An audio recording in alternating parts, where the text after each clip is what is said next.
92, première. Attendez une seconde. Julius Evola, en Italie et ailleurs, vous êtes connu surtout comme l'auteur de nombreux livres de métaphysique, de sciences spirituelles, d'orientalisme et de critique à la civilisation. Il y en a au moins 5 qui ont été traduits en français.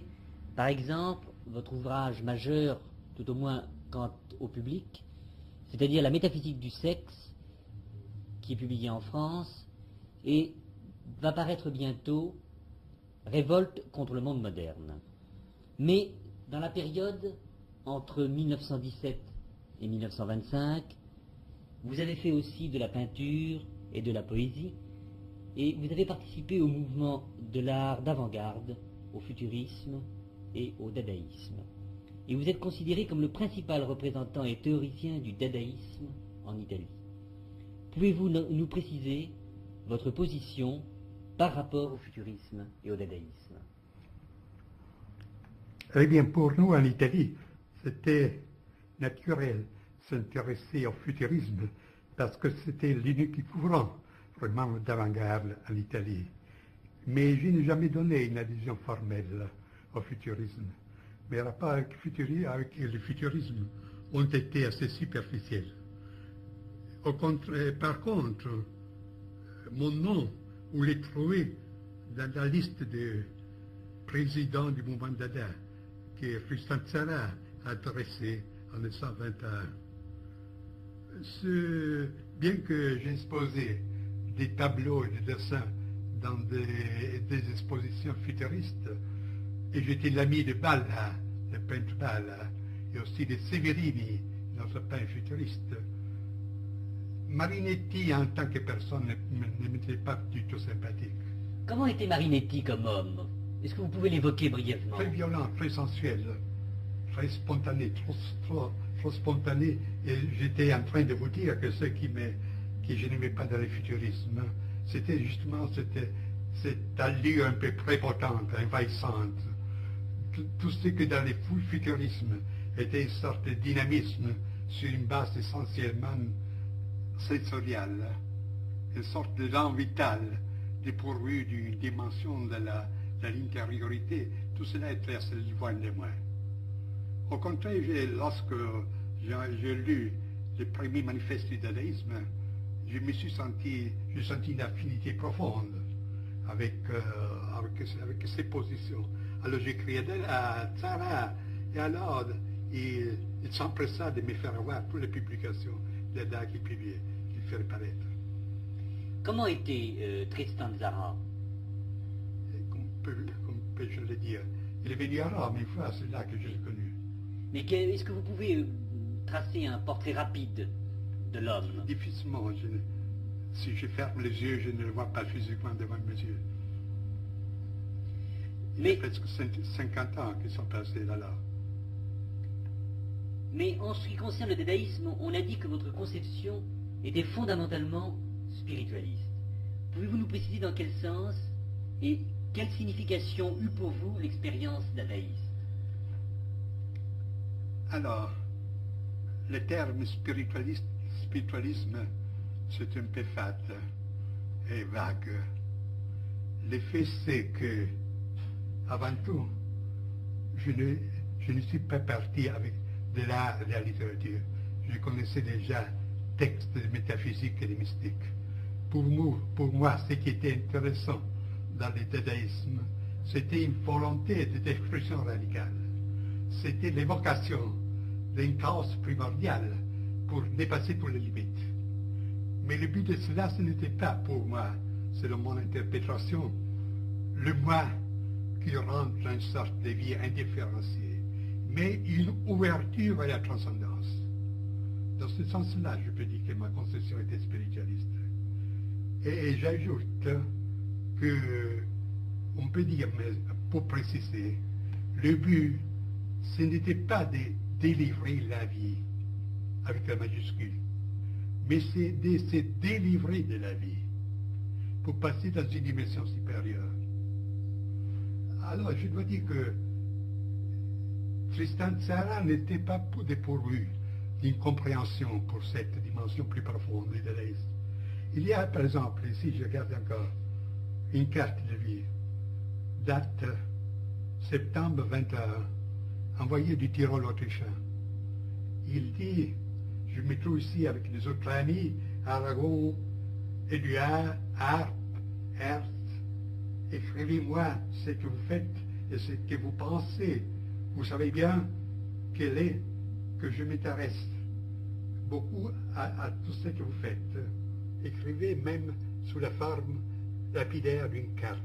Eh bien, dans cette carte, une carte postale, il y a les paysages d'une vallée, c'est le Ötztal. Il y a un village, et une église, un clocher, à Aiguille, comme vous le savez en Tyrol. Eh bien, Sarah a dessiné une rose qui s'ouvre au-dessus de la croix. C'est presque une allusion rosicrucienne. Puis au fond, il y a les glaciers. Dans le sommet le plus haut, il y a une main, avec le poing dressé vers le ciel. Là, c'est un symbolisme assez clair. Et comme je vous l'ai dit, nous entendions aussi sur ces questions transcendantes qui n'avaient rien à faire avec l'art dans le sens très étroit. C'est ça. Et je souligne un autre point, que dans le dadaïsme, tel que je l'interpréterai, l'accent était posé sur les moi comme un centre souverain et lucide, qui se retrouvait soi-même dans l'arbitraire, dans la raréfaction, dans le bouleversement des formes. C'est l'attitude absolument contraire à celle qui s'est développée, qui s'est développée ensuite dans certaines branches du surréalisme, avec ce penchant morbide vers l'inconscient, pas vers le supraconscient, vers l'inconscient et la psychanalyse, voire même pour l'écriture automatique, cela. Et je crois que c'est assez pour dire. Non, mais justement, quelle était votre position vis-à-vis du surréalisme? Alors, je ne suis pas trop, parce que le surréalisme s'est développé là que j'ai abandonné ce mouvement. En fait, de l'art, c'est après le 1923, que c'est la date où j'ai... Mais je vais vous poser encore une ou deux questions rapides. Mais quel a été l'accueil, en général, de l'Italie au mouvement dadaïste? Alors, je vais le dire, si vous me faites la question générale de mon activité en Italie, je vais répondre aussi à cela.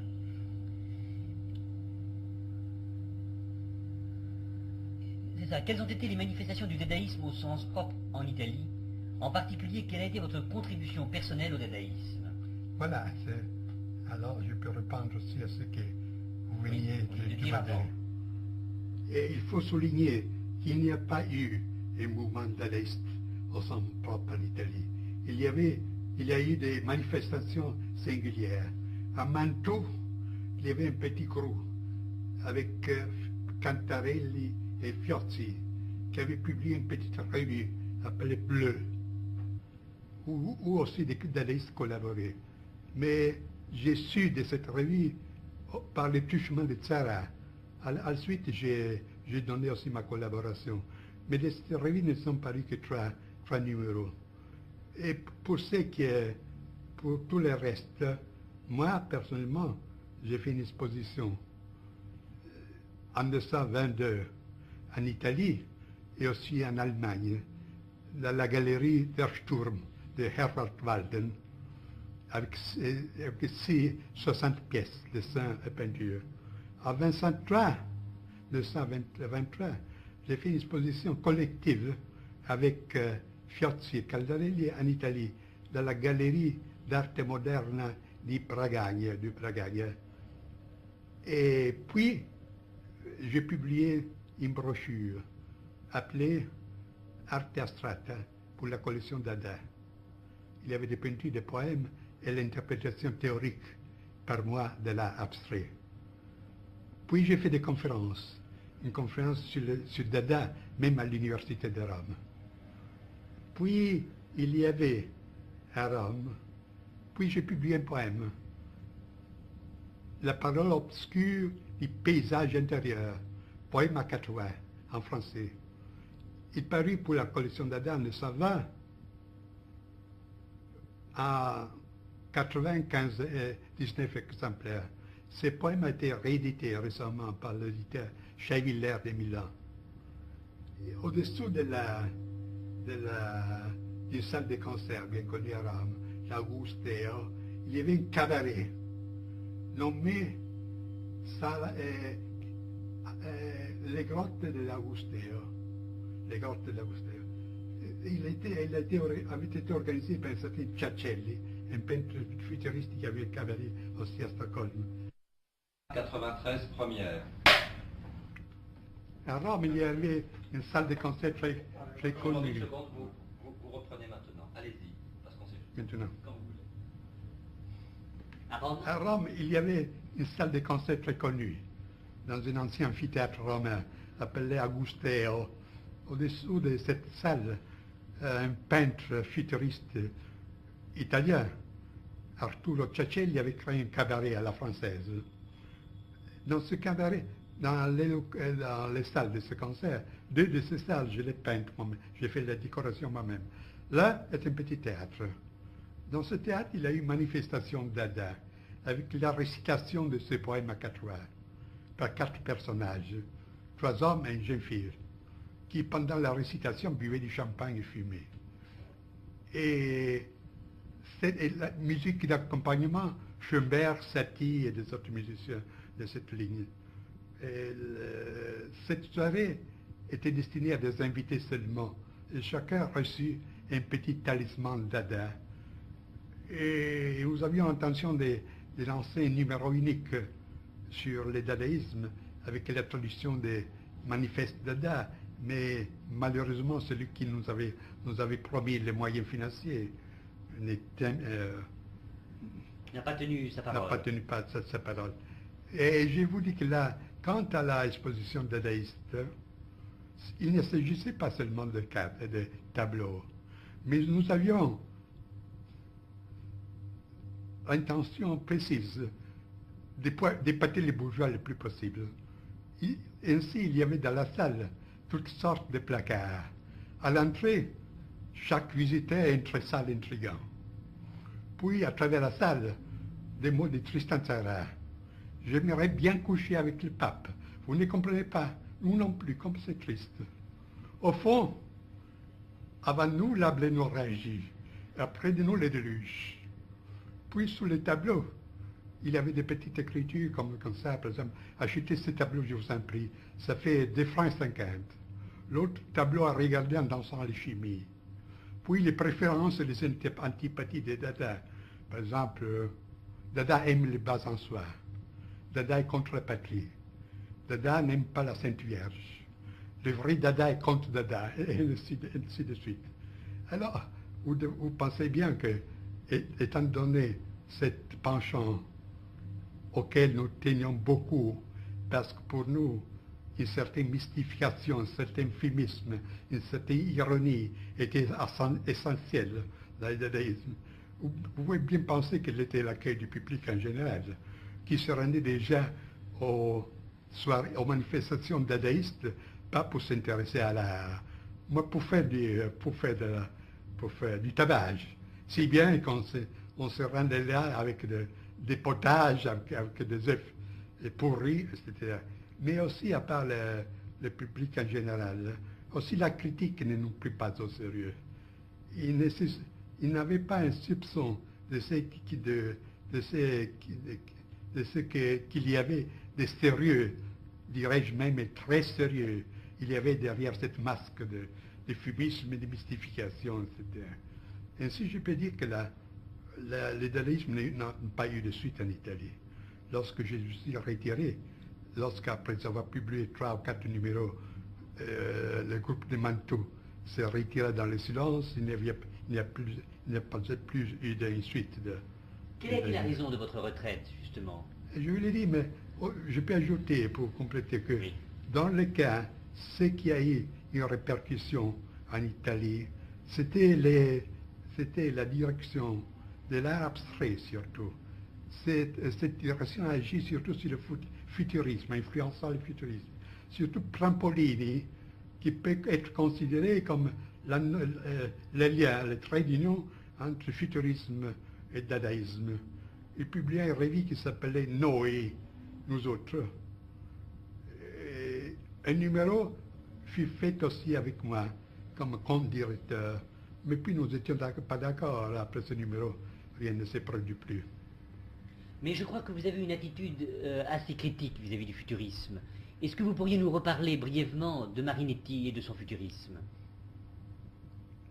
De nous donner vos raisons critiques. Mais il se peut que c'est mieux qu'étudier cette chose à part. Mais Et à la fin, si vous voulez un cadre plus organique que là, bon. de la Alors, question justement, du avec dadaïsme. le recul du temps, que pensez-vous de votre expérience dadaïste, du dadaïsme et du regain d'intérêt de main milieu actuel pour ce mouvement? Comme je vous l'ai dit, pour nous, le dadaïsme était quelque chose de très sérieux. Il n'avait pas une signification en tant qu'art. Pour nous, ce n'était pas les tentatives de créer un art nouveau. C'était l'opposé du futurisme, qui était emballé pour le futur, pour la civilisation moderne, la vélocité, la machine. Tout cela n'existait pas pour nous. Alors, si on considérait le dadaïsme, et en partie aussi l'art abstrait, avait une valeur comme le reflet, comme la manifestation d'une crise existentielle très profonde. On était arrivé au point zéro de valeur. Alors il n'y avait pas trop de possibilités à celui qui avait fait sérieusement cette expérience. On devait se tuer, ou bien rebrousser chemin. Et plusieurs l'ont fait. Vous voyez, Aragon, Breton, Soupaul, Sarah lui-même, récemment en Italie, peu avant sa mort, reçut un prix presque académique de poésie. En Italie, il y a eu des phénomènes analogues. Papini, avec le groupe duquel j'étais très apparenté lorsqu'il faisait l'anarchiste et l'individualiste, devenu catholique. Aldengo Soffici, qui est un peintre bien connu, qui s'occupait de l'expressionnisme, du cubisme et du futurisme, devint traditionnaliste au sens très étroit de la mort. Alors c'est la deuxième possibilité. On ne se tient pas sur ces positions. La troisième, c'est jeter à l'aventure. Type Rimbaud. On pourrait dire que la méthode dadaïste n'est pas dépourvue d'une certaine relation avec la formule dadaïsme toujours, telle que je l'interprétais, avec la formule de Rimbaud. Des règlements de tous les sens pour devenir voyant. Alors, comme je dis, l'autre solution, c'était de se jeter à l'aventure, comme le fait le dernier Rimbaud, comme le fait les filles en certaines mesure, Blessandra et des autres personnes. Enfin, il y avait l'autre possibilité, la positive. Étant donné que l'essor, presque inconscient, mais réel, de tout ce mouvement, était une volonté de libération, de transcendance. Poser un limite à cette expérience et chercher de se frayer un chemin vers des autres domaines, où cette soif aurait pu être satisfaite. C'est ce que je fais dans ce temps-là. Après un moment de crise très grave à laquelle c'était un miracle, si j'ai survécu à cette crise, je sais, puisque les fonds existentiels qui avaient justifié mon expérience dadaïste n'existaient plus, il n'y a plus aucune raison de m'occuper de cette chose. Et je suis passé à mon activité, cette activité pour laquelle je suis aujourd'hui essentiellement connu.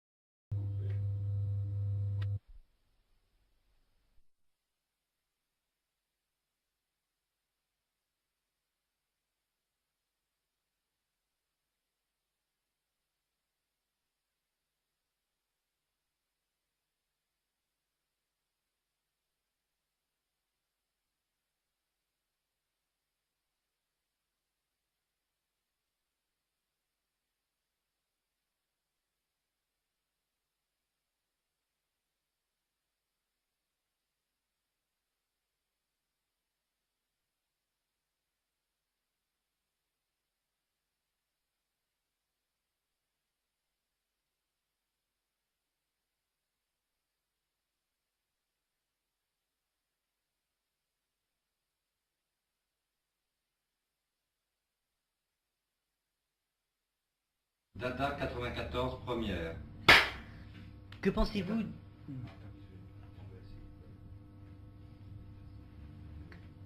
du regain d'intérêt de nombreux milieux actuels vis-à-vis du mouvement dadaïste? À ces propos, je suis très rêveur. Parce que, selon mon interprétation, le dadaïsme constitue une limite. Il n'y avait pas quelque chose au-delà du dadaïsme.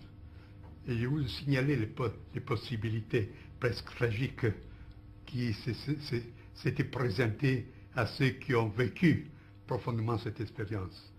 Alors aujourd'hui, on peut s'intéresser au point de vue historique du dadaïsme, mais que la nouvelle génération puisse en tirer quelque chose de positif est absolument exclu. Le dadaïsme ne porterait pas un pas davantage, plus avant, dans les problèmes qu'il va résoudre.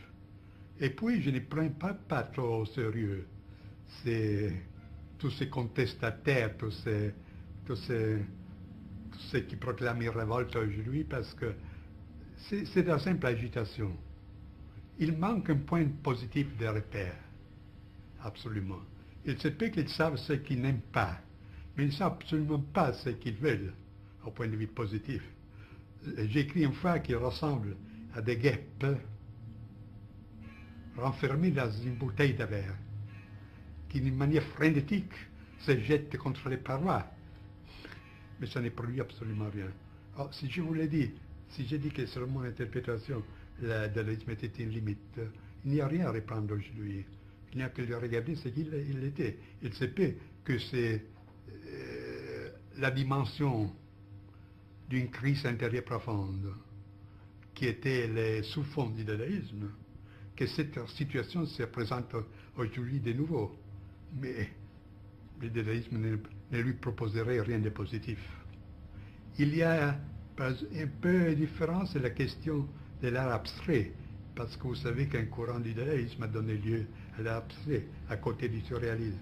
Alors, je l'ai dit avant, c'est art abstrait a eu une tradition, a eu une continuation. Mais j'ai souligné souvent la différence essentielle entre l'art abstrait d'alors et celle d'aujourd'hui. Encore une fois, l'art abstrait d'alors est intéressante par son fond, pas artistique, mais je répète, existentiel, comme expression d'un certain état d'âme critique. Ces sous-fonds aujourd'hui n'existent absolument plus. L'art abstrait n'est que de l'art. Je dis même, c'est une manière, une convention. Alors c'est le même tran-tran de tout. Il n'y a rien d'intéressant, selon mon point de vue spécial. Pour ceux qui s'intéressent uniquement à la littérature, à l'art en tant que tel, la question se pose autrement, mais ce n'est pas là le point de vue que je peux énoncer, auquel je me peux rapporter pour un jugement. Je voudrais revenir pour quelques minutes en arrière, c'est-à-dire vous demander s'il y avait un aspect politique dans le futurisme. Eh, absolument. Avant la guerre, non. Je parle avant la Première Guerre mondiale. Il y a seulement cet activisme. Il y a ce mélange curieux. D'un côté, une sorte de vitalisme sans frein. De l'autre côté, l'exaltation du contraire, c'est-à-dire du monde de la machine, la mécanique, le monde moderne dans ses aspects les plus outrés. Et on peut dire que cette dualité contradictoire, c'est justement un caractère de l'époque moderne, parce qu'on voit qu'il y a Miller qui a dit c'est comme une forêt pétrifiée au-dedans de laquelle il simule le chaos.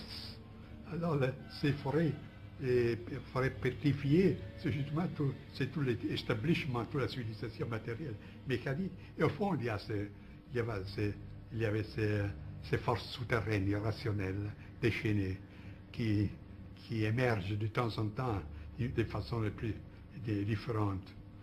Et pour revenir à la dimension politique du futurisme, immédiatement, au commencement de la Première Guerre mondiale, le futurisme prit une allure violemment interventiste. Il était pour l'entrée de la guerre à côté des alliés d'alors. Et Mussolini était, et Marinetti était à côté de Mussolini, en bien des démonstrations d'agitation, choses comme ça. Et cette tournure était participée aussi par le groupe de Papini, auquel j'avais adhéré au commencement, parce qu'au commencement, Papini, avec sa revue La Cerba, a joué un rôle très important en Italie, parce que, pas seulement pour son attitude anticonformiste, mais aussi parce qu'il a fait connaître des auteurs des courants d'avant-garde internationaux qui étaient presque inconnus en Italie. Alors aussi Papini participa à cette campagne politique. Et c'est une raison pour laquelle je me suis détaché de lui, d'autant plus du futurisme, parce que moi, en tant que réactionnaire, j'étais au contraire pour la Triple Alliance, pour la guerre de l'Italie à côté des puissances centrales contre la démocratie, bien qu'aujourd'hui ce n'est pas très agréable qu'entendre ces choses, mais c'est un point de vue hier comme aujourd'hui. Et après la guerre, Mussolini côtoya, Marinetti côtoya tous ces mouvements du fascisme activiste, en participant parfois. Il y avait je me rappelle que j'avais organisé une manifestation d'art moderne où aussi Marinetti avait été invité, et des autres comme Luciano Fulgo, des autres. Sans qu'on aurait parlé de ça. On lui parlait de cela. Marinetti a commencé tout d'un coup à parler des politiques, à faire des attaques contre le gouvernement alors pré-fasciste, si bien que la police entra et fit un tabac pour ces choses. Et puis lorsque le fascisme triompha, le futurisme eut une place officielle dans le régime fasciste, qu'il l'appuya dans des manières diverses, lui donnait de l'argent. Lui a été nommé membre de l'Accademia d'Italia, qui est le pendant de l'Académie française. Et c'est un paradoxe, parce que justement, Marinetti, qui avait proclamé il faut donner le feu aux académies et aux musées, alors s'est promené dans toute cérémonie officielle avec l'épée, avec la féluche, un académicien. Mais cette dernière phase du futurisme fut la plus stérile. Aucune personnalité de relief n'est parue dans la période fasciste dans le cadre du futurisme. Boccioni était mort depuis longtemps, Balla quitta le futurisme. Chacun, divers partis du mouvement futuriste ont rebroussé chemin. Je parlais déjà des Soffici et des autres. Et il n'y a eu pas une continuation créative du futurisme dans la dernière période. Mais il a eu une sorte de consécration politique officielle, si bien qu'aujourd'hui, il y a des feuilles qu'on appelle néofascistes, qui de temps en temps prend soin de célébrer le futurisme, de l'exalter, sans se poser nullement le problème de la valeur plus profonde du futurisme et de la mesure où le futurisme peut être concilié avec une ligne de droite, une ligne conservatrice au sens spirituel. Coupe, s'il te plaît. Maintenant, 94A, première. Attendez que je m'asseye. Vas-y. votre peinture pouvait se diviser en deux périodes distinctes. La première, de 1915 à 1918, dite tendance d'idéalisme sensoriel, et la seconde, Julius Evola, de 1918 à 1921, dite tendance d'abstraction mystique. Est-ce bien exact? Et pouvez-vous nous expliquer en quelques mots ces genres de peinture? Oui, c'est deux désignations. C'est tout. Dans le catalogue de la première exposition que j'ai faite en Italie, chez Bragagne, en 1922. Alors, les tableaux que j'avais exposés, presque 70 pièces, étaient divisés dans ces deux catégories. Mais ce sont des désignations un peu baroques et sophistiquées. Tout simplement, idéalisme sensoriel. C'était un abstractisme qui quand même gardait un souffle sensoriel, plus ou moins comme un certain futurisme. Quant à l'abstractisme mystique, c'était justement une peinture absolument abstraite, dont le but c'était d'évoquer, dans une certaine façon, justement quelque chose de transcendant, quelque chose, une sorte d'illumination. C'est tout là. Puis naturellement, je n'ai plus employé ces désignations qui, comme je vous ai dit, aujourd'hui semblent assez artificielles, forcées. Et tous les tableaux que nous allons filmer ici correspondent à La quelle- deuxième période, Tous. tous. Très bien. Coupe. Très bien.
Et voilà oui. un premier. Une seconde. Encore. Oui. Julius Evola, voulez-vous nous parler de vos origines, de vos années de jeunesse et de votre formation spirituelle? Mes origines, je suis né à Rome. Pour ce qui concerne le côté purement biographique, je ne l'estime pas digne d'intérêt. Pour ce qui est ma formation intellectuelle, mes études officielles ont été des mathématiques. Dans le même temps, depuis ma jeunesse, je me suis intéressé des philosophies, des auteurs mystiques, ensuite de l'histoire des religions, d'orientalisme en particulier, et enfin de tout ce qui se rapporte aux doctrines traditionnelles, sur la base de laquelle j'ai entrepris une critique de la civilisation actuelle. Et enfin, un des derniers sujets auxquels je me suis consacré, c'était la sexologie, correspondant à cet ouvrage qui a été publié aussi en français, Métaphysique du sexe. Nous savons que vous avez participé dans votre jeunesse au mouvement d'avant-garde. Quels ont été dans cette période vos rapports avec le futurisme et avec Dada? Un rapport avec le futurisme s'imposait par lui-même, parce qu'en Italie n'existait que le futurisme comme art d'avant-garde. Et j'ai connu Marinetti et des autres exponents du mouvement futuriste. Mais puis, peu à peu, je me suis aperçu qu'il n'y en avait pas une homogénéité entre mon orientation et celle futuriste, à laquelle j'accusais une sorte de dynamisme chaotique, une sorte d'élan vital, avec du chauvinisme, avec l'exaltation du futur problématique. Toutes ces choses, pour moi, ne marchaient pas. Et au contraire, je me suis presque immédiatement intéressé au moment dadaïste, immédiatement après la guerre. C'était 1919. Ben, j'étais en rapport avec Tristan Tzara, avec lequel je m'entendis très bien. Et dans ce temps-là, j'ai donné ma contribution dans le domaine de la peinture, de la poésie. Pour la poésie, c'est qui ma formation précédente avait pour centre surtout le courant français, le symbolisme, Ribot, Mallarmé et tout cela. Et j'ai donné, comme je vous l'ai dit, je me suis entendu très bien avec Tristan Tzara. Et lui aussi avait une certaine compréhension pour mon interprétation particulière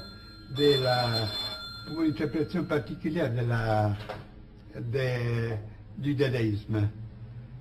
Pas seulement comme un moment artistique, mais bien comme la fin de tout cas, comme le passage dans un plan où l'intérêt principal, c'est une sorte de délivrance absolue. Et ce côté, dirais-je, mystique du dadaïsme, j'ai souligné aussi dans des conférences qu'il fait ici en Italie. Et j'ai trouvé une compréhension aussi chez Tzara. C'est un côté de Tzara qui est peu connu, celui-ci. Nous savons... Archive, monsieur, voilà, 1A première. Oui, attendez une seconde. Allez-y. Nous savons qu'en 1923, vous avez cessé de vous intéresser d'une manière active tant à la peinture qu'à la poésie. Quelles sont les raisons de ce changement? Comme je viens de le vous dire, et pour moi, toute cette expérience artistique n'avait pas une valeur seulement artistique. C'est une sorte de reflet d'une crise existentielle profonde qui était survenue immédiatement après la guerre, avec le retour de la guerre. Alors ce n'est pas un état où on pouvait demeurer. C'est là la différence, j'estime, entre l'art abstrait d'alors et l'art abstrait d'aujourd'hui. Alors l'art abstrait avait cette dimension existentielle profonde. Aujourd'hui, c'est une sorte de convention, de manière, qui n'a pas aucune dimension en profondité. Alors c'est évident que lorsque j'ai dépassé cette crise, aussi son expression extérieure dans le domaine artistique n'a eu plus une raison d'être. Mais si on a vécu sérieusement et au profond cette crise, il n'y avait pas trop de chemin à choisir. Quelqu'un pouvait se tuer, les autres faire rebrousser chemin, ce qui ont fait aussi certains dadaïstes à partir d'Aragon, par exemple. Ou bien s'effrayer le chemin pour une dimension ultérieure de l'expérience. C'est ce que j'essayais.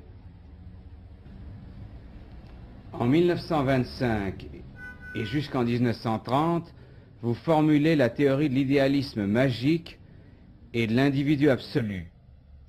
C'est le sujet de votre livre « Il Camino del Cinabro ». Nous expliqueriez-vous cette doctrine? Mais pour l'expliquer, je devais entrer dans un domaine technique de philosophie.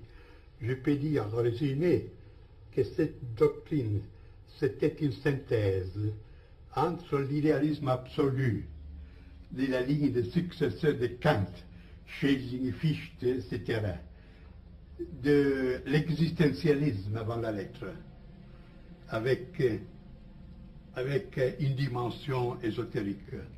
En troisième lieu, de la doctrine de la puissance, parce que, comme il est bien compréhensible, un des auteurs qui a exercé sur moi une influence particulière, ça a été Nietzsche. Un certain Nietzsche, parce que je ne l'approuve pas tout. Alors c'est une sorte de synthèse, là, de théorie de l'absolu absolu. On parle de la position gnoséologique, c'est-à-dire des doctrines de la connaissance. On la développe dans une doctrine du moi, et puis on considère les développements possibles de ce moi jusqu'à un idéal presque chimérique qui c'était l'individu absolu. Et les phases de ce développement ont été exposées dans le deuxième volume de cette doctrine de cette théorie d'individu absolu, qui s'appelle phénoménologie de l'individu absolu. Le mot est phénoménologie et apprendre dans le même sens de Hegel, phénoménologie des Geistes, phénoménologie de l'esprit, pas dans le sens d'un recueil de phénomènes plus ou moins. Novalis a-t-il eu une influence sur vous? En partie parce que à ce temps, j'étais assez intoxiqué par la méthode académique. Et Novalis, j'ai reconnu qu'il avait des intuitions très profondes. Mais ce qui me gênait, c'était son côté poétique et intuitionniste, pas systématique. Votre livre, La tradition hermétique, est une exposition de la doctrine secrète qui se cache sous les symboles de l'alchimie. Est-ce qu'elle a des rapports avec les enseignements que vous avez exposés dans un autre livre, également traduit en français, La doctrine de l'éveil? Non, il y a une différence. La doctrine de l'éveil, c'est une exposition systématique de l'ascèse, de l'ascétisme bouddhiste, que j'ai reconstruit sur la base des textes originaux pali. Si bien que la traduction anglaise de ces livres était recommandée par la Pali Society de Londres, qui est l'autorité la plus reconnue dans cette branche.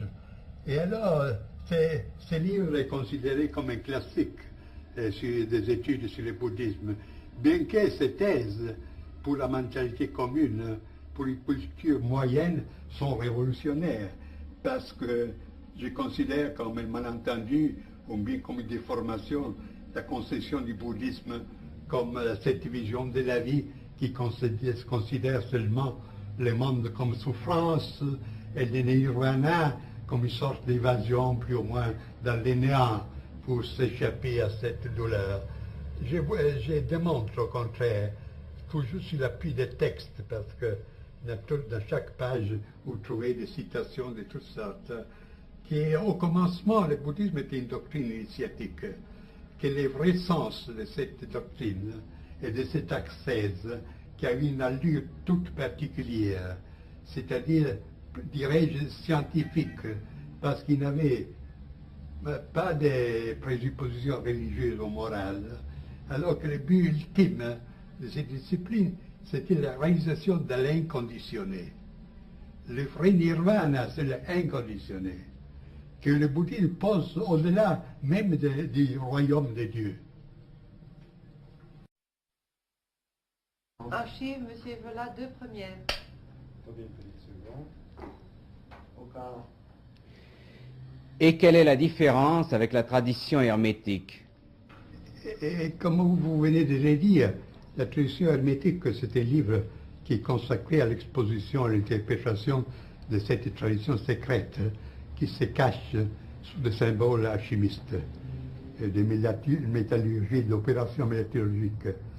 Alors, il y a une différence fondamentale avec l'interprétation, pas au sens de l'histoire profane de la science qui a fait M. Jung, parce qu'il considère tout cela, tout ce monde alchimique, pas comme un monde matériel de métaux et de substances matérielles, mais comme des projections de la libido, des archétypes, etc.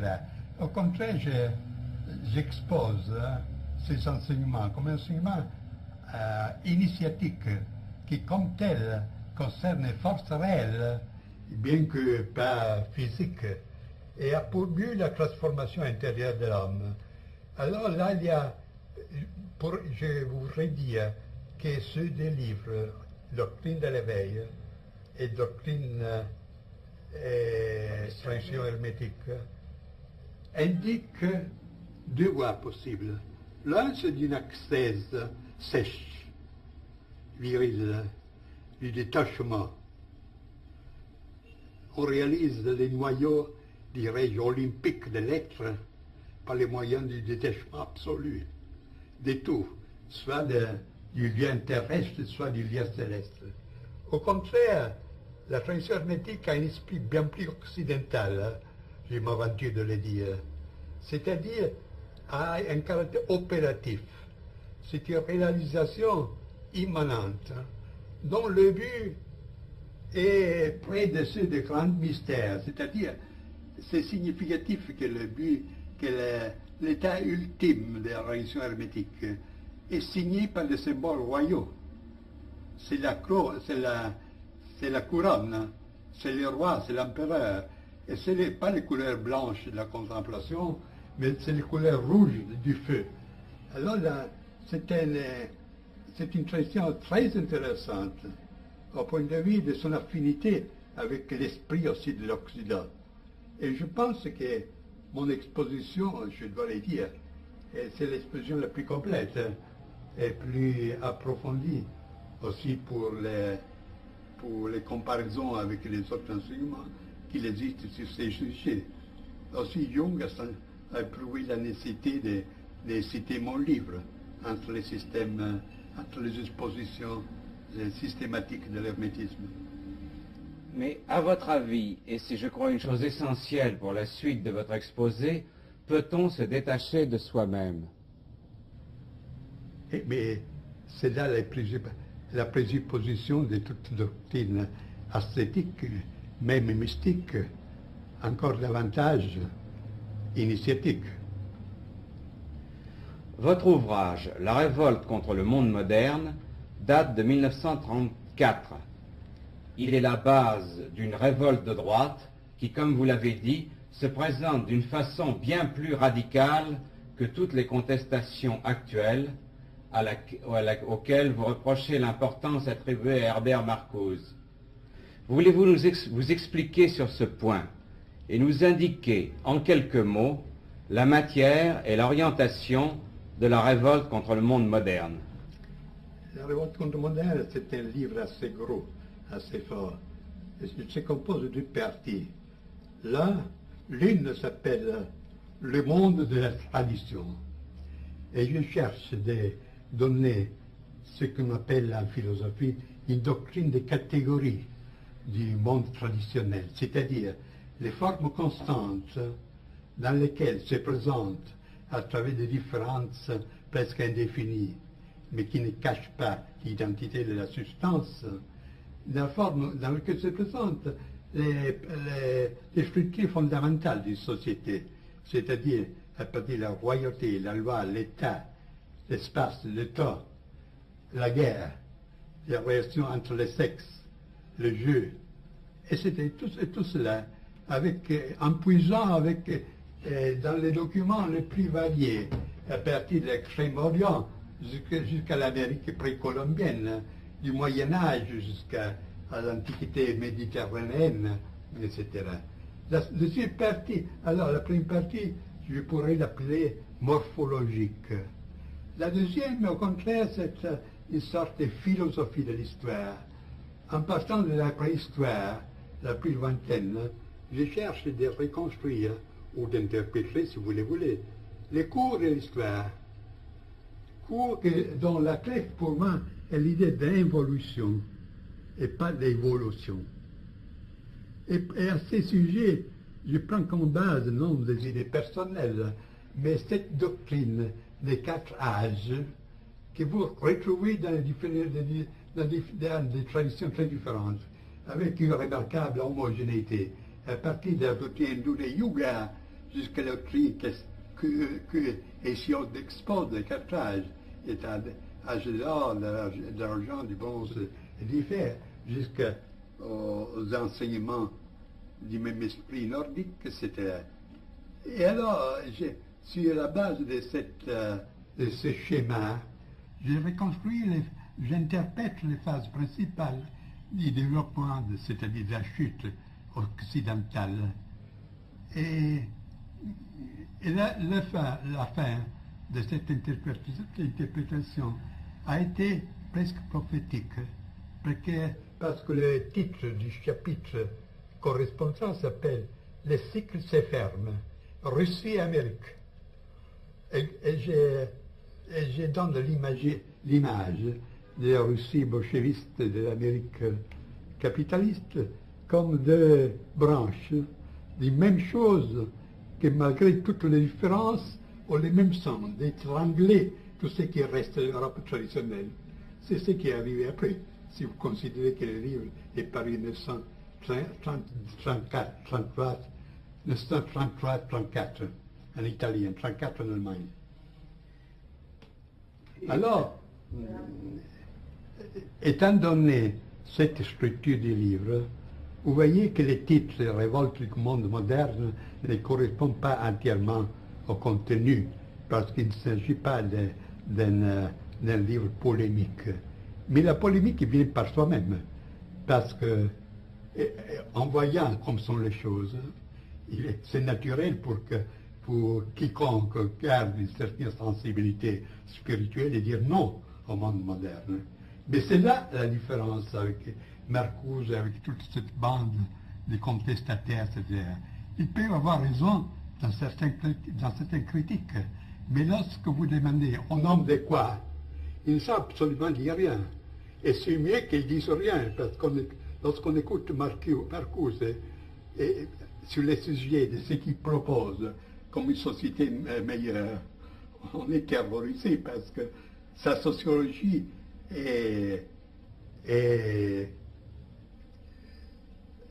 s'inspire d'un freudisme tellement grossier qui fait absolument rire. Alors c'est ça, puisque dans mon livre, comme point de départ, je pose le monde de la tradition, je pose en même temps le point de repère, dans le cas qu'on veut s'aventurer dans une contestation positive, qui par soi-même est naturellement une constitution de droite et pas de gauche. À propos de la tradition, dans le sens éminent, dont vous vous considérez en Italie comme le principal théoricien, quels sont les rapports entre vos idées et celles de René Guénon, qui avait la même orientation traditionnelle et antimoderne? Bon, il y a une différence qu'en partie dépend de ce qu'on appelle les questions personnelles. Parce que ma constitution, ma tradition était différente de celle de Guénon. Guénon était somme toute un intellectuel. Moi, j'étais plus pour le côté actif, pour le côté action, etc. Et ces différences se projettent à une certaine mesure aussi dans les interprétations respectives que nous donnons à tout l'héritage traditionnel. Pendant que Guénon souligne surtout le rôle de la contemplation, de la connaissance, moi, je ne nie pas le rôle que connaissance et contemplation ont. Mais je dis qu'une autre voie possible, c'est celle de l'action. Et dans mes interprétations, j'ai souvent fait tomber l'accent sur la tradition, sur la création de l'action. Et par là même, on voit la différence qui consiste dans le fait que Guénon donne la priorité à la caste sacerdotale comme dépositaire de la contemplation, pendant que moi je donne la prééminence à la tradition guerrière et royale. Archive, monsieur, voilà 3 premières.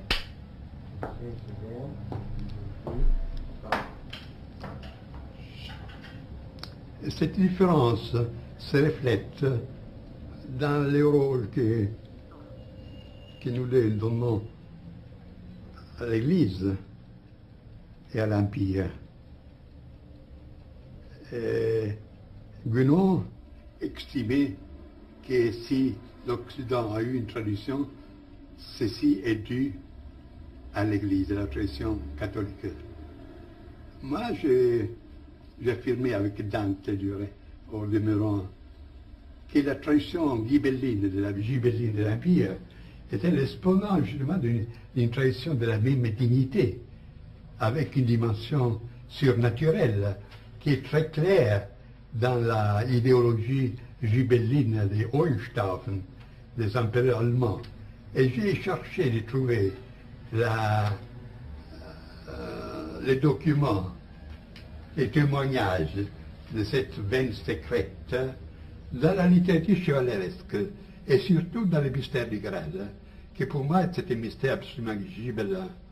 L'idéal suprême de cette courant, ce n'est pas le prêtre ou l'Église, mais c'est la... Alzare. 3A première. Le mystère du Graal.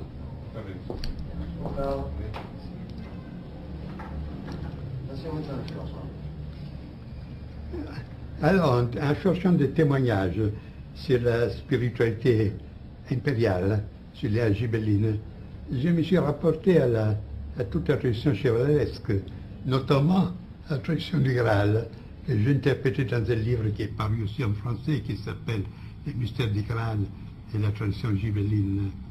Et alors, il apparaît que le Graal, qu'on devait retrouver pour faire fleurir de nouveau un royaume déchu, c'était justement l'héritage de cette tradition unitaire, royale et sacerdotale dans le même temps. Parce que c'est là un point de différence avec Guénon. Parce que Guénon, comme il est obligé de reconnaître, estime qu'aux origines, les deux autorités étaient réunies. L'autorité spirituelle et le pouvoir temporel étaient ce qui existait jusqu'à hier au Japon, pour ne parler des anciennes civilisations. Il ne vaut pas la peine de les nommer ici. Et puis que seulement ensuite, il y a eu cette division des pouvoirs. Mais alors, étant donné cette division, il estime que c'est partant du pouvoir de l'autorité spirituelle qu'on devait chercher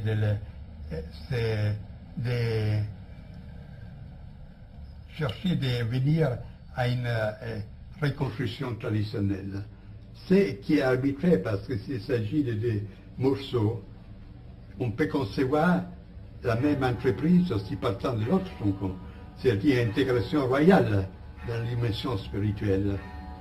Et de là, il y a des différentes conséquences. Puis sur des points particuliers,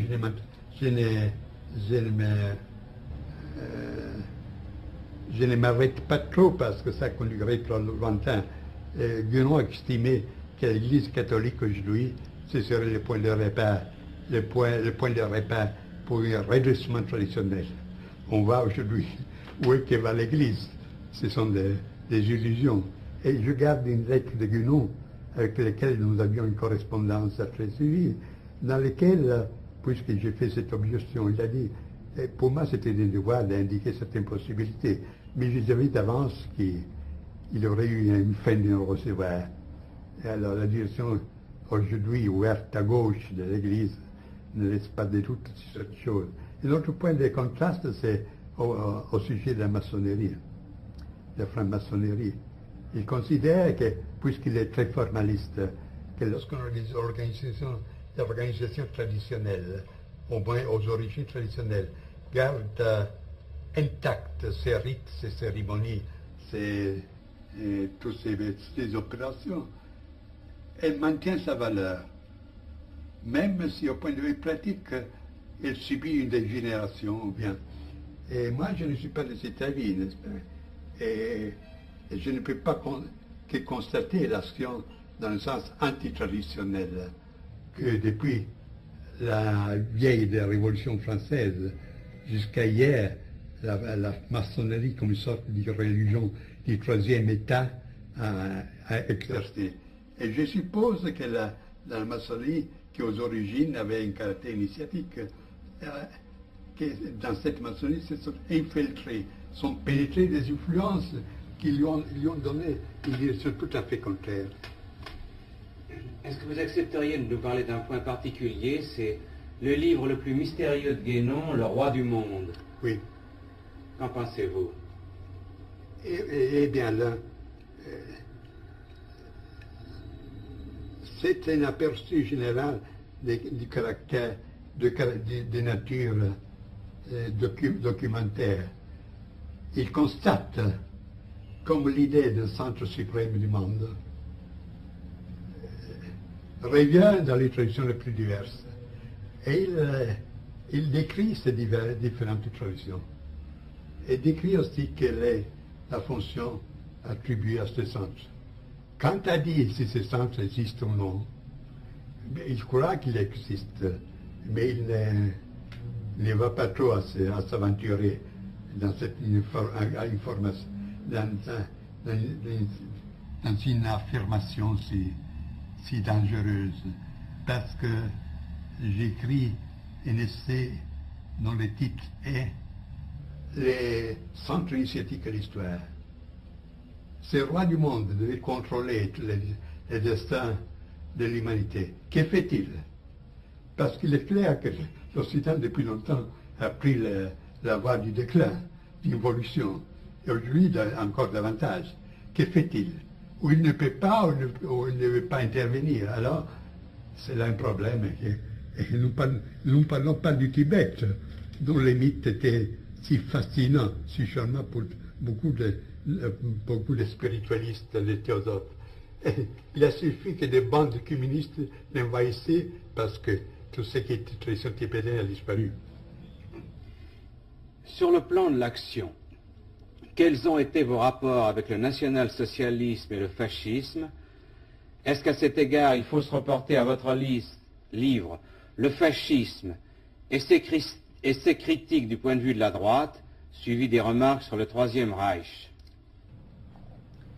Bon, il faut que je dise d'abord que je n'étais ni fasciste, ni national-socialiste, ni membre d'aucun parti, comme je n'ai pas donné ma voix à aucune élection.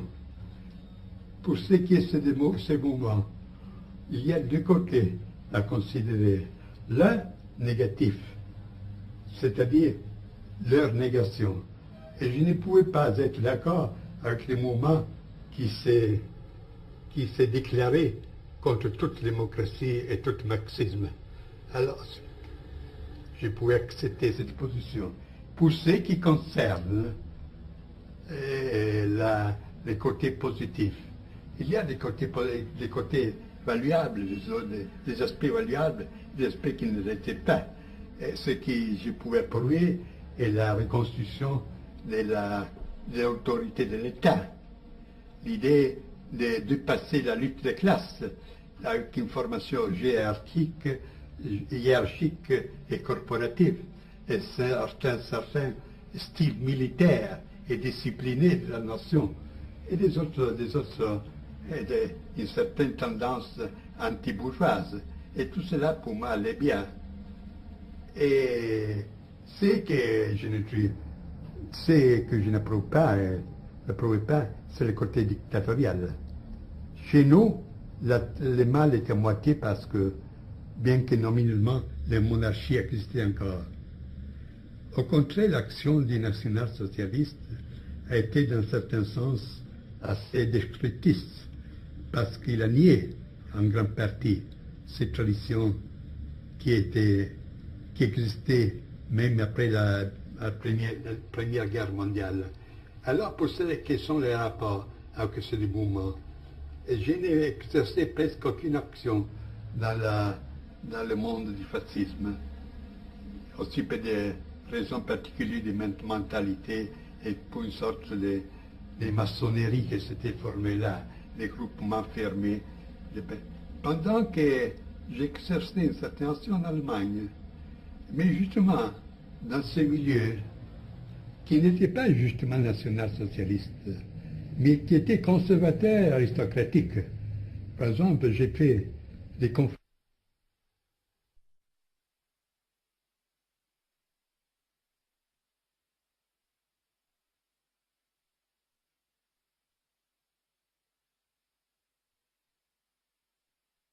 Archive, monsieur, voilà 4 premières. Une seconde. Au cas. Non, pas ça.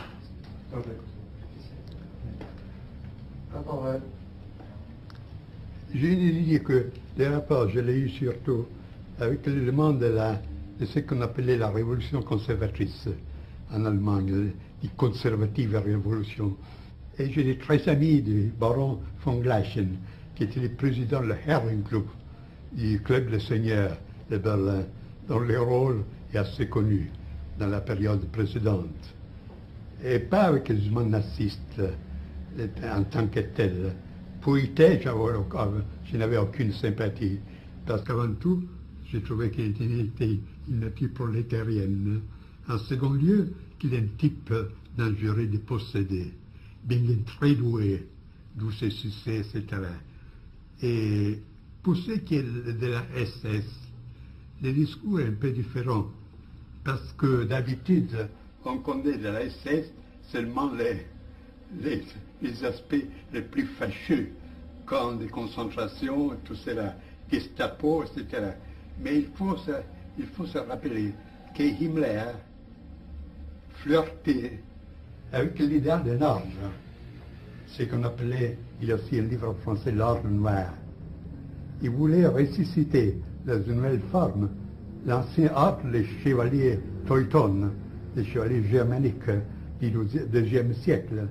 Et dans ce sens, il travaillait pour donner une certaine formation particulière des mi-spartanes et des mi-prussiennes à ces éléments choisis, l'élément nouveau, et qui demandait aussi qu'il avait de la race et qu'il avait une formation surtout militaire aussi.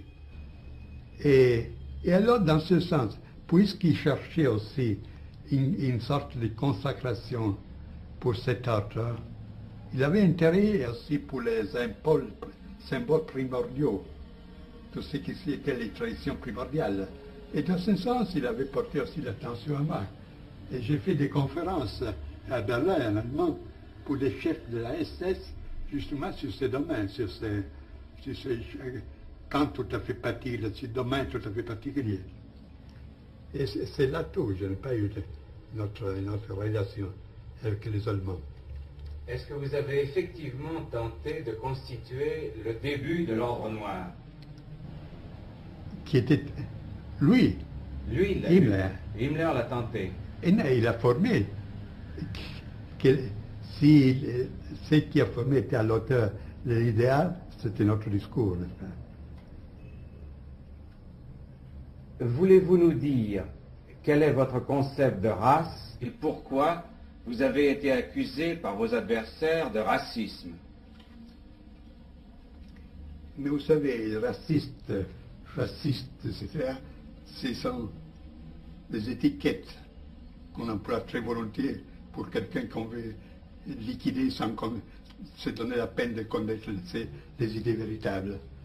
Et pour ce qui est le problème de la race, ce serait un discours un peu long, parce qu'avant que le fascisme aussi avait pris une orientation raciste, je travaillais en Allemagne dans le sens de rectifier ce que je voulais appeler le racisme biologique et scientiste qui avait pris très pied. Et je ne pouvais faire parce que j'étais italien, parce que un Allemand qui aurait fait ces propos, très probablement serait fini dans un camp de concentration. Alors, pour arriver à l'essentiel, je me suis occupé du racisme, mais avec l'intention de le rectifier.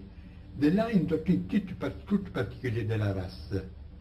C'est évident que, comme toute conception, aussi celle de la race dépend de l'idée qu'on a de l'homme. Si cette idée est matérialiste, c'est évident qu'il y a aussi les conceptions qu'il prend pour base seront matérialistes. Et ce sera différent lorsque la base est différente. Alors moi, je suis parti pas par la conception biologique de l'être humain, de l'entité humaine, mais bien de la conception traditionnelle. L'homme composé par un esprit, une âme et un corps. Et alors j'ai posé le problème de la race pour toutes les éléments. Alors j'ai formulé une théorie de la race du corps qui correspond plus ou moins à l'anthropologie courante. Une théorie de la race de l'âme qui étudie la typologie des manières de réagir, des sentiments, des aspirations, tout cela peut avoir un style particulier qui peut être aussi caractéristique d'un certain groupe humain. Et au sommet, il y a la race de l'esprit. Ce sont les formes typiques qui peuvent avoir l'attitude vis-à-vis au spirituel, à la vie et à la mort en général, les surnaturels, etc. Alors, dans cette manière, j'ai présenté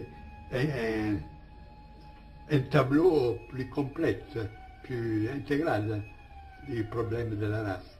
Et il se peut qu'intéresse que Mussolini, dont, je le dis entre parenthèses, je n'étais pas l'éminence grise, comme on a écrit en France, mais que j'ai vu seulement dans cette occasion, a eu l'occasion de lire ce livre que j'écris en Italie.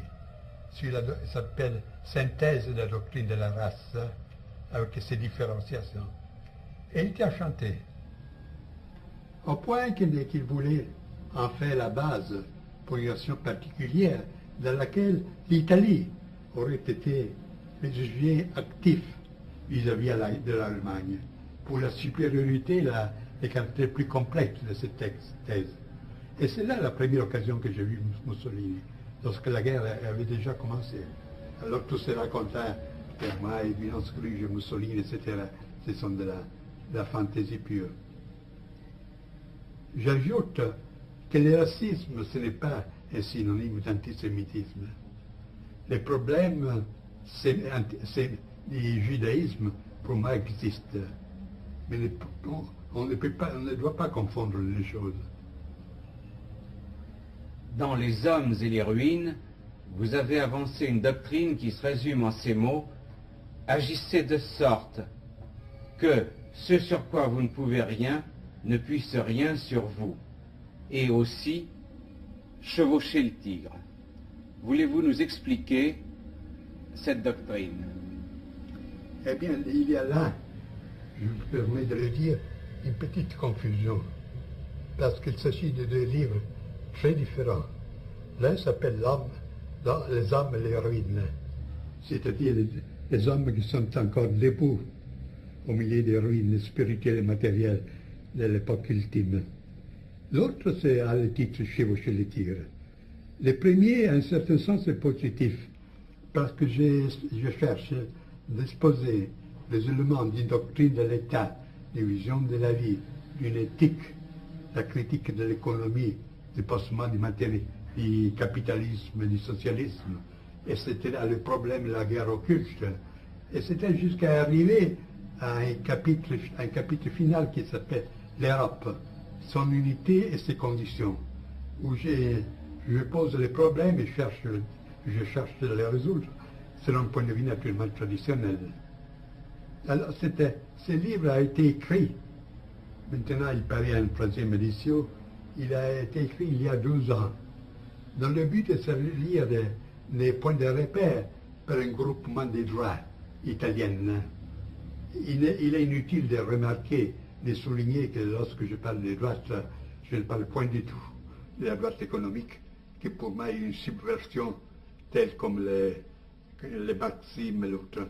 Il s'agit d'une droite politique aristocratique, si vous voulez, comme vous pouvez la concevoir, Metternich, Bismarck, ou si vous voulez, Borra, dans un certain sens. Alors il devait servir comme point de repère pour cette action, pour ce groupement, comme base idéologique pour ce groupement. Et je peux dire qu'après la guerre, celui-ci a été le premier livre, l'unique livre qui a exposé d'une manière systématique une doctrine antidémocratique, une doctrine aussi antisocialiste, etc. C'est l'unique chose qui existe. Maintenant, je cherche à le faire paraître en France. J'ai fait des tentatives. Et je pense que ce serait bien aussi parce on m'a dit qu'il y a assez de forces qui cherchent une orientation plus précise dans ce sens. Et chevaucher le tigre. Bien. Je vais couper.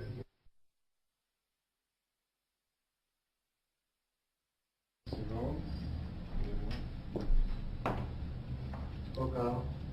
Et chevaucher le tigre. Chevaucher le tigre, c'est bien. Tandis que le premier livre a une intention positive, le point de repère pour une reconstruction, bien que hypothétique et utopique étant donné le temps. Le deuxième livre a une orientation, a une prédisposition négative.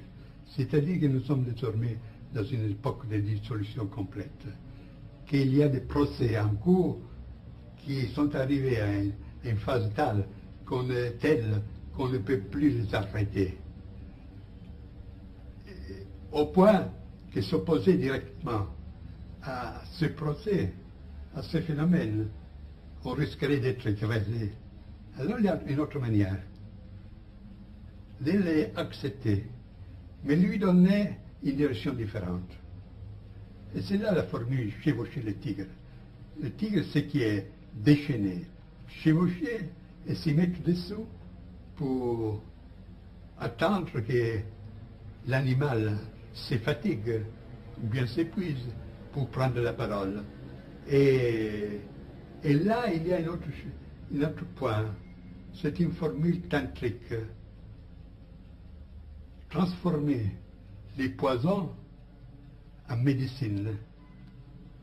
Et alors, dans ce livre, j'ai considéré une série de domaines.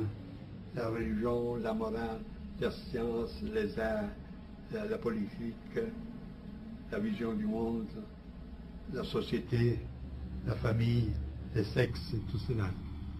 Et j'ai examiné le caractère de la dissolution qui a frappé tous ces domaines.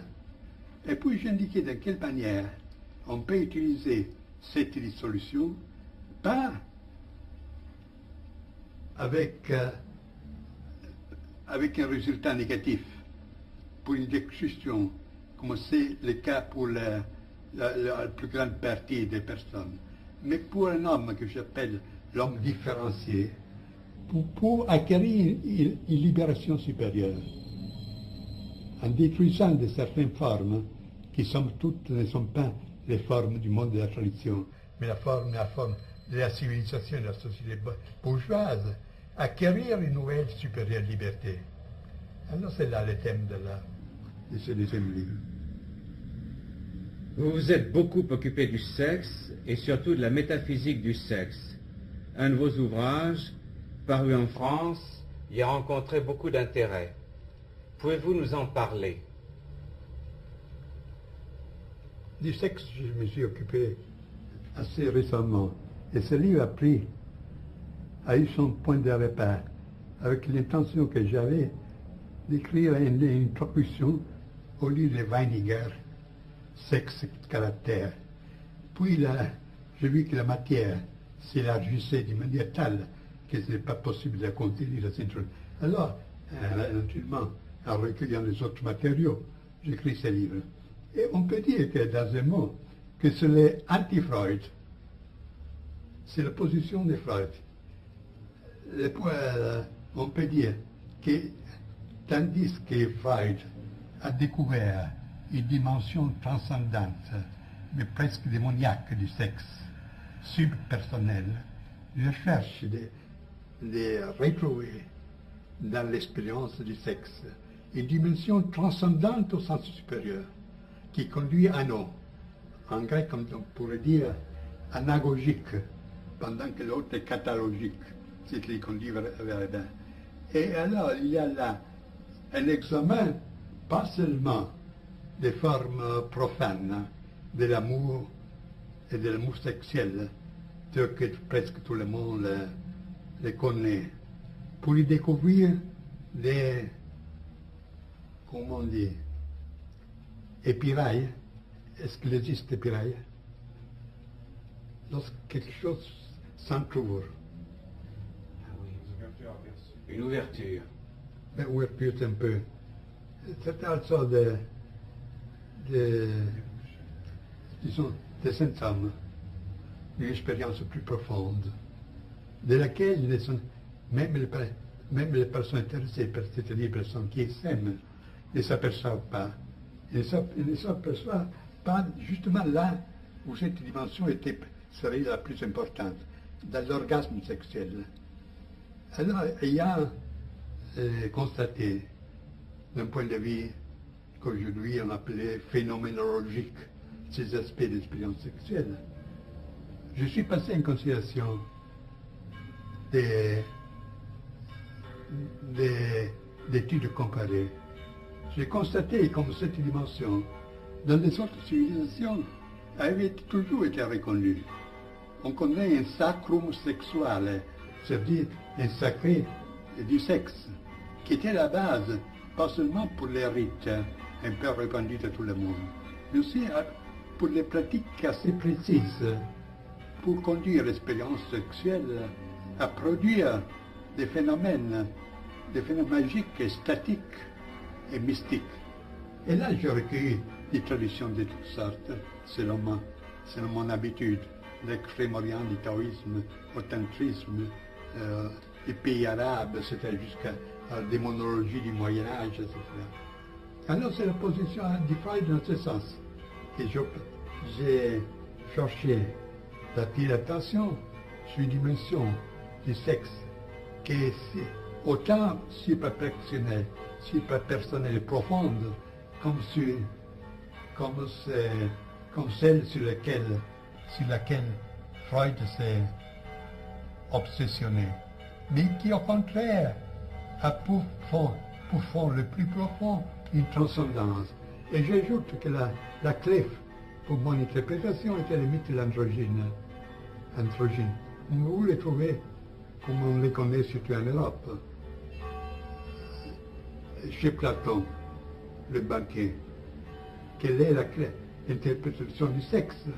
C'est une impulsion confuse et irrésistible à restaurer une unité primordiale, qui était des êtres dont la puissance faisait peur même aux dieux.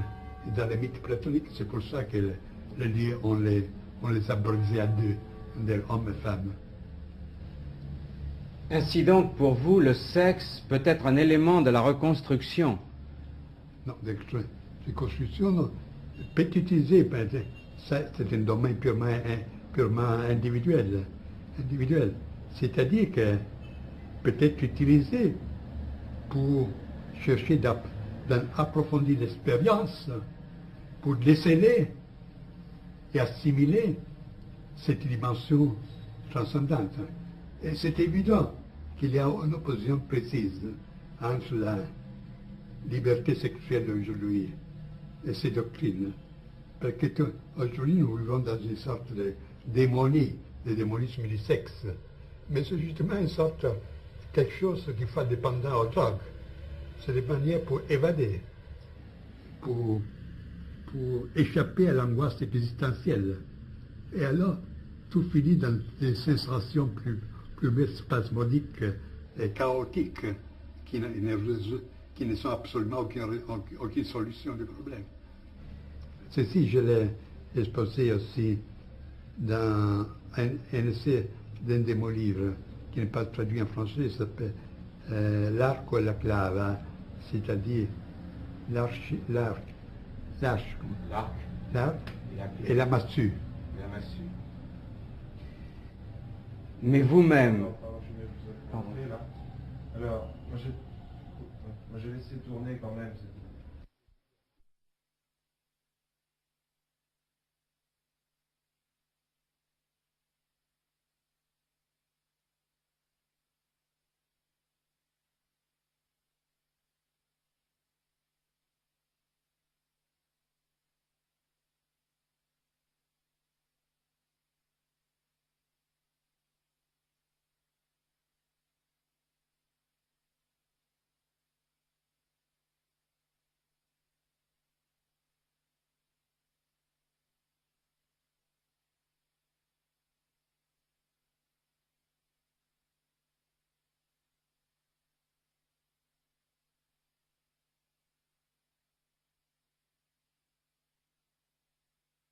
Exercice première.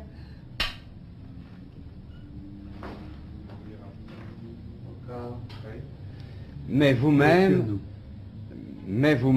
vous ne vous êtes jamais marié. Pourquoi? Parce que j'ai toujours tenu à ma liberté absolue, aussi dans ce champ. Je ne connais pas même ma famille, c'est-à-dire, elle existe, mais j'ai vécu toujours d'une manière indépendante et absolument anti-bourgeoise. Ainsi que je n'ai eu jamais une profession, une occupation dans un bureau, etc. Je me suis préféré d'avoir moins de possibilités, mais une pleine liberté. Et puis, au point de vue sexuel, je ne suis pas pour la monogamie. Veuillez excuser cette question, mais on a souvent dit que vous vous livrez à des pratiques magiques, à la magie noire de la voix de la main gauche tantrique. D'où pensez-vous que naissent de tels bruits, de telles suppositions? Mais comme je vous l'ai dit, il y a des personnes qui veulent absolument créer des mythes et prendre les occasions les plus drôles pour se satisfaire. On est arrivé même, justement, c'est en France qu'on a écrit que chez moi, on célèbre des messes noires avec les jeunes filles blondes chaque semaine. Alors, étant donné mes conditions, il y a à dire ce mot allemand, zu schön um wahr zu sein, c'est-à-dire c'est trop beau pour être vrai. Alors, ce que je peux dire qu'en 1927, 28 et 29, j'ai organisé ce qu'on s'appelait le groupe des Our, qui ne s'occupait pas de magie, mais des opérations initiatiques. Et après cette période, alors il faut distinguer entre des pratiques initiatiques et des pratiques magiques, ce qui est assez différent.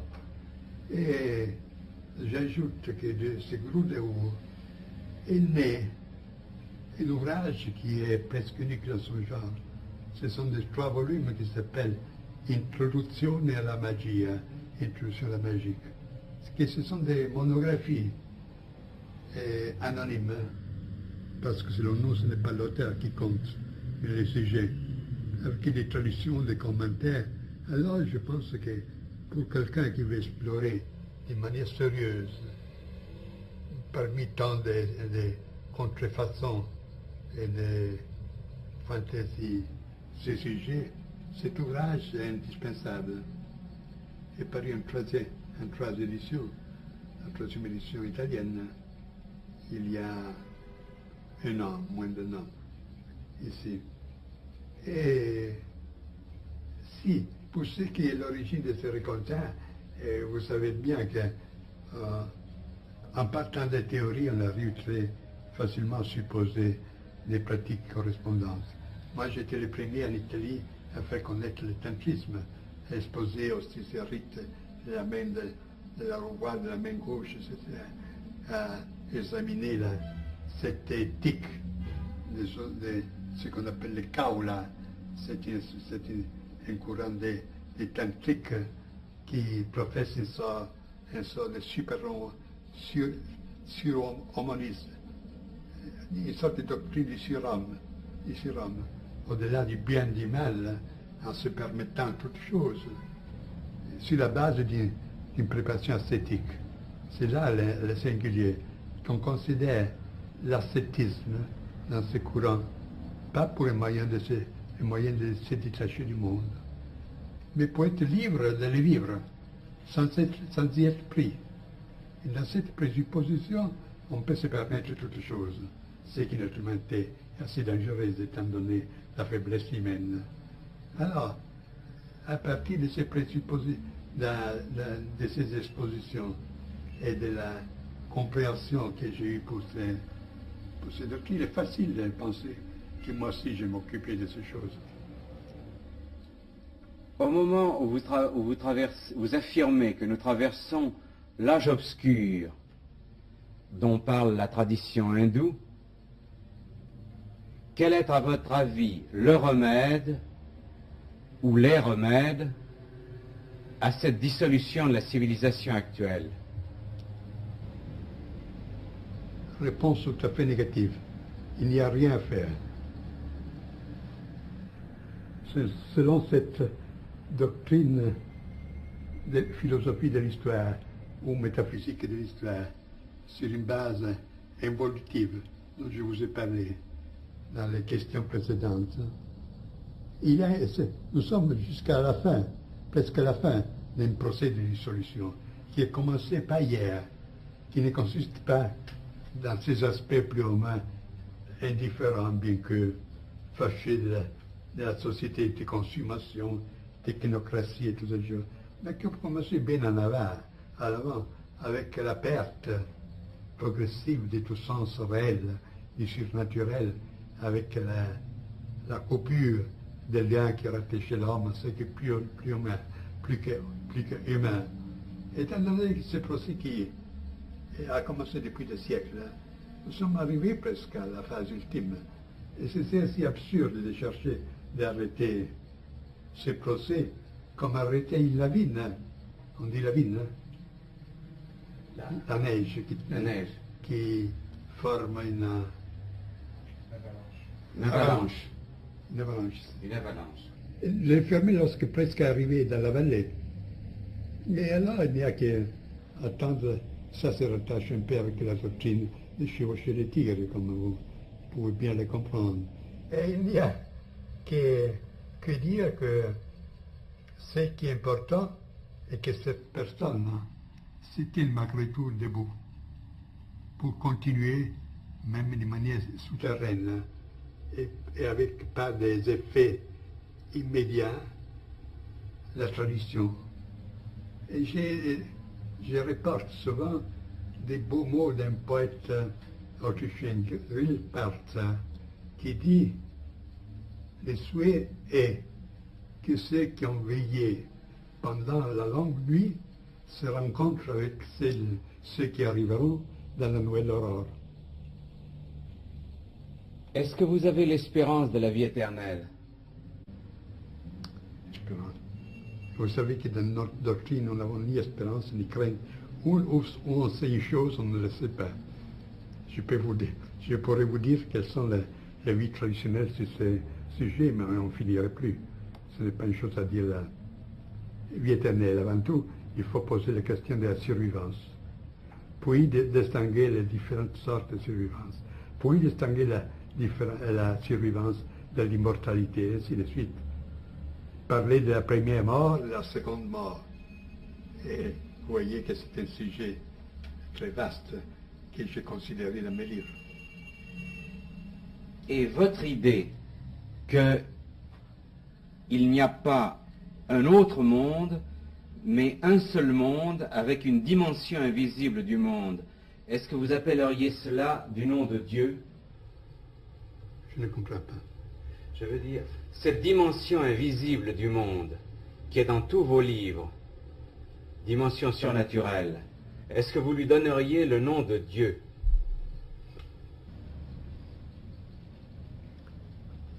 Je me permets de vous dire que la question est mal posée. Avant tout, il n'existe pas une réalité au derrière de l'autre, mais il existe des différents moyens d'expérimenter une chose unique. Ce qui est matériel, c'est les phénomènes, les projections d'un œil matériel, le regard matériel. Lorsque l'homme a changé son être, il persévérera la même réalité dans les autres formes. Et alors, ce sont des dimensions. Et comme dans la radio, vous pouvez tourner les boutons sur des différentes longueurs d'onde, et vous percevez des autres, des suites différentes. Alors là, il n'existe pas un monde relatif et le monde absolu, mais un regard relatif et un regard absolu. Pour ce qui est Dieu, ce n'est pas le cas d'y parler, parce que pour la métaphysique, le Dieu c'est un concept qui appartient à la conscience religieuse, pas à la conscience métaphysique. Vous savez que selon la doctrine hindoue, et aussi selon certains mystiques occidentaux, comme Dionys l'Aréopagite, et même Plotin, même Maître Eckhart, on considère quelque chose qui est au-delà de la divinité, de Dieu. Parce que le Dieu, selon le point de vue oriental, hindou par exemple, sur le principe de l'être. Mais le principe de l'être a, vis-à-vis de soi, le principe du non-être. Il y a quelque chose de supérieur à l'être et au non-être. Et au non-être. Et c'est une sorte... 27 première. Ça fait rien, qu'on règle ça pendant que ça tourne. Oui, si vous voulez reprendre, moi, vous nous disiez que vous disiez il y a l'être, vous savez qu'il y a l'être et il y a le non-être. Je disais que Dieu, c'est une catégorie qui appartient surtout au domaine religieux, et tel qu'on l'entend surtout en Occident. On pense au Dieu théiste, le Dieu comme personne. Alors, ce n'est pas un concept, une catégorie de la métaphysique. Parce que ce Dieu théiste, au maximum, on peut le considérer comme le principe de l'être. Mais l'être par lui-même, pour sa nature à contre soi, contre lui le non-être.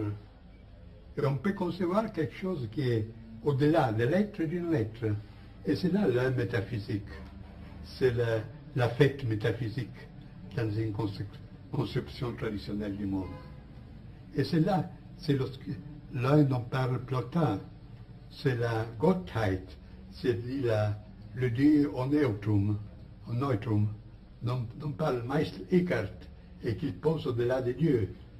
Et partout, et dans les expériences les plus profondes, même des mystiques qui côtoient les vérités de l'initiation, a été pressenti cette idée-là, qu'il y a un point de repère absolu qui dépasse qui est une sorte de sur-Dieu, quelque chose qui dépasse la conception de Dieu, surtout théiste chrétienne, qui, je voudrais ajouter, à propos de la main de la voix de la main gauche, Vamachara, en hindou, que celle-ci se rattache à une conception presque complète de la divinité. Cette divinité est exprimée dans ses formes plus populaires, dans celle qu'on a appelée la Trimurti, c'est-à-dire trois faces du divin.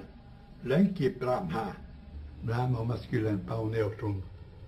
Le deuxième, c'est Vishnu. Le troisième, c'est Shiva. Le premier Dieu, c'est-à-dire la première puissance de la divinité, c'est la création. La deuxième, c'est la conservation. Et à ça se rattache tout ce qui est dévotion, respect de l'existence, tout ce qui est créateur, etc. Le troisième, Shiva, au contraire, c'est le dieu de la destruction. Ma destruction à entendre comme transcendance. C'est le représentant de ce qui est inconditionné, et comme tel ne peut que agir d'une façon destructive sur tout ce qui est conditionné. Alors pendant que le premier Dieu, création, conservation, forme l'objet de la voix de la main droite, le troisième, Shiva, c'est justement le Dieu du troisième, qui s'appelle, le Dieu qui, c'est le troisième Shiva, c'est le Dieu qui, sous le signe duquel c'est la voix, c'est tout la voix de la main gauche, qui comprend des formes de destruction rituelle, l'orgiasme, tout ce qui, dans son paroxysme, dépasse tout ce qui est conditionné. Et c'est vu, ne se limite pas à ces milieux un peu spécialisés comme ceux du tantrisme. Mais si vous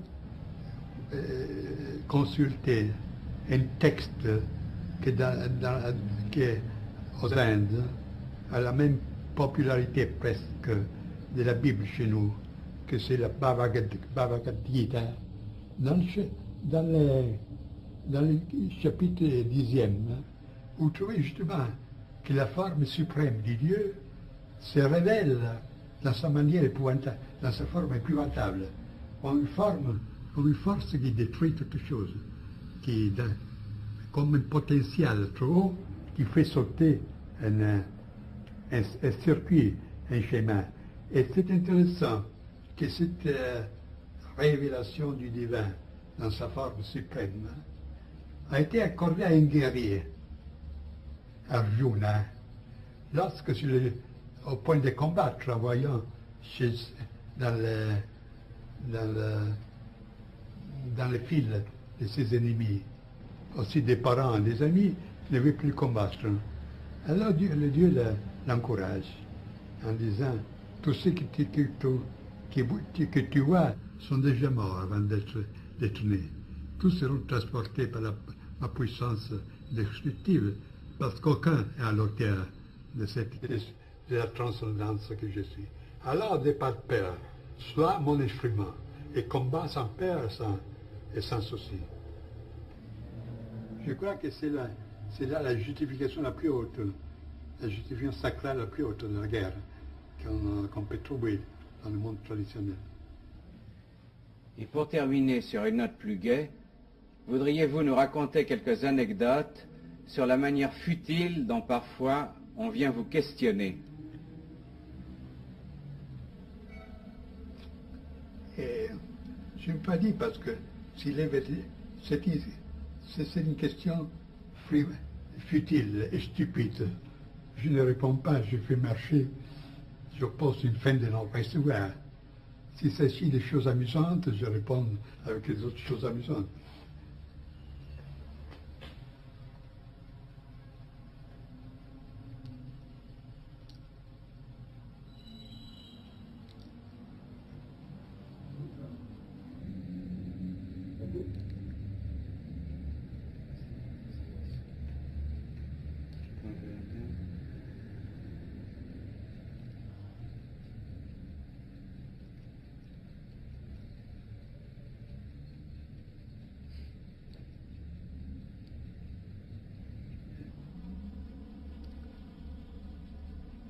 Quoi, ça marche encore?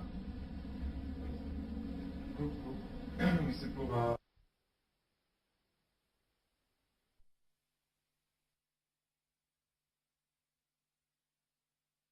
Archive P2 première. Julius Evola.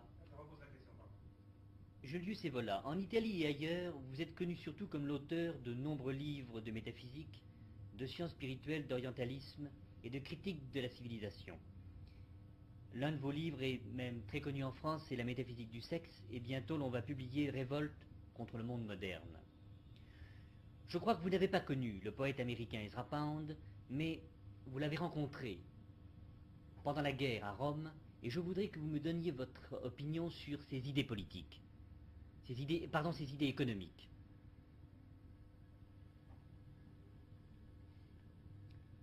Je ne peux pas dire grand-chose, parce que vous avez parlé d'une rencontre. C'est justement d'une rencontre au sens littéral qu'il s'agit. J'étais une fois à l'office de la race du ministère du fascisme, lorsque le ministre était Pavolini, et on m'a présenté Ezra Pound, en disant, voyez, c'est un poète américain qui se bat avec nous, qui collabore à notre transmission de la radio en anglais contre les Alliés et attaquant la juiverie qui était la force secrète de la coalition contre l'Italie. Alors, il y a eu une étreinte de main. Après 5 minutes, je ne le vis plus. Et c'est le commencement et la fin de mes relations avec Ezra Pound. Pour ce qui est du reste, ça rapporte à la période de la guerre, c'est-à-dire, je crois que c'était 1942, à peu près. Et c'est là, cette activité pour laquelle il avait été déclaré un traître était sur le point d'être justifié, d'être condamné à mort. Et ensuite, je ne suis presque rien de lui, parce que, comme vous l'avez dit, je ne m'intéressais plus ou fort médiocrement d'art et de littérature. Mais quand même, j'ai vu certains recueils de ses poèmes, et je dois dire franchement que je ne compris pas trop Et je n'ai compris non plus pourquoi il avait été appelé un grand poète, le plus grand poète de nos jours. Mais c'est une chose qui est hors de mes compétences. Puisque vous avez posé le problème de la question économique, oui, c'était la question économique, c'était un dada dans le sens français, pas le sens de Tristan Tzara, de Ezra Pound. Si bien que tout d'un coup, on rencontré dans ses poésies des allusions à des problèmes économiques, à l'abolition de l'argent, à l'usure, à des choses comme ça. Mais directement, j'ai connu très peu de ces choses. Je sais seulement qu'à un moment donné, Ezra Pound envoyait à certains personnages italiens que je pense c'était Boris de Rachevils qui lui avait signé une lettre, une sorte de circulaire formulée dans tel terme égaux pour tous et signé par lui. Et il posait des problèmes, il posait son problème, ses points de vue sur l'économie, contre l'usure, contre l'argent liquide, etc. L'unique échange de lettres, ce fut alors. Ce ne fut pas même un échange, parce que j'ai reçu sa lettre, j'ai répondu, ma réponse n'avait eu pas de réplique. Et somme toute, j'objectais cette chose, que, comme l'a remarqué Werner Sombart, c'est sociologue bien connu allemand, historien du capitalisme, l'homus economicus, l'homme purement économique, c'est un mythe, ça n'existe pas. Il existe l'homme intégral. Et selon la formation intérieure de cet homme intégral, une certaine économie prend forme. Alors il n'a pas absolument du sens de porter les problèmes à la périphérie, c'est-à-dire sur le plan des problèmes économiques. La vraie question, c'était de centrer l'homme, de favoriser cette réforme radicale de l'attitude humaine, dont la conséquence naturelle, c'était le changement aussi du système économique. À part cela, je ne trouvais pas la question sérieuse. C'est ça que j'ai exposé, mais je n'ai pas eu réponse. Et ça, le commencement et la fin de tous mes rapports avec Ezra Pound. Mais est-ce que, pour achever cet entretien, est-ce que vous voyez Ezra Pound, si vous voulez, dans une certaine culture fasciste? Dans un système dans un système de culture fasciste. Est-ce que vous pensez qu'on peut culture raciste. Fasciste. Fasciste. Oui, fasciste. Mais je dois déclarer une autre chose. Oui. Que nous avons cherché, avec beaucoup de peine, nous adressant aussi à sa fille, Mary. Pour l'éditeur Volpe, c'était conservé de Rome, un ami de moi. Les textes des articles de radiotransmission des Pound, qui ont été justement les chefs d'activation, ce n'était pas possible de les avoir. Nous les aurions publiés très volontiers. Et sans ces textes, c'est impossible de se former une idée juste de quelle c'était la position de lui vis-à-vis du fascisme contre les Alliés, son point de vue particulier pour ceux qui regardent le judaïsme, le juif. Alors, il manque la base pour dire quelque chose là. Coupé.